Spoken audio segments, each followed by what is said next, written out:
The outrageous decision by the ICC prosecutor, Karim Khan, to seek arrest warrants against the democratically elected leaders of Israel is a moral outrage of historic proportions. It will cast an everlasting mark of shame on the international court. Israel is waging a just war against Hamas, a genocidal terrorist organization that perpetrated the worst attack on the Jewish people since the Holocaust. Hamas massacred 1,200 Jews, raped Jewish women, burned Jewish babies, took hundreds hostage. Now, in the face of these horrors, Mr. Khan creates a twisted and false moral equivalence between the leaders of Israel and the henchmen of Hamas. This is like creating a moral equivalence after September 11th between President Bush and Osama bin Laden, or during World War II between FDR and Hitler. What a travesty of justice, what a disgrace. The prosecutor's absurd charges against me and Israel's defense minister are merely an attempt to deny Israel the basic right of self-defense. And I assure you of one thing, this attempt will utterly fail.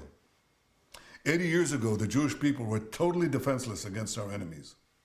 Those days are over. Now the Jewish people have a state, and we have an army to defend our state. Notwithstanding the blood libels Mr. Khan has leveled, Israel will continue to wage this war in full compliance with international law. We will continue to take unprecedented measures to get innocent civilians out of harm's way and to ensure that humanitarian assistance reaches those in need in Gaza. Mr. Khan also sets a dangerous precedent that undermines every democracy's right to defend itself against terror organizations and aggressors. The ICC has no jurisdiction over Israel, and Mr. Khan's actions will not stop us from waging our just war against Hamas. But Mr. Khan's abuse of this authority will turn the ICC into nothing more than a farce. He's doing something else. He is callously pouring gasoline on the fires of anti-Semitism that are raging across the world. Through this incendiary decision, Mr. Khan takes his place among the great anti-Semites in modern times.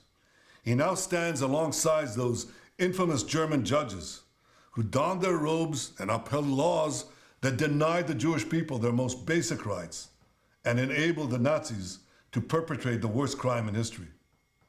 2 weeks ago, on Holocaust Memorial Day, I pledged this: no amount of pressure and no decision in any international forum will prevent Israel from defending itself against those who seek our destruction.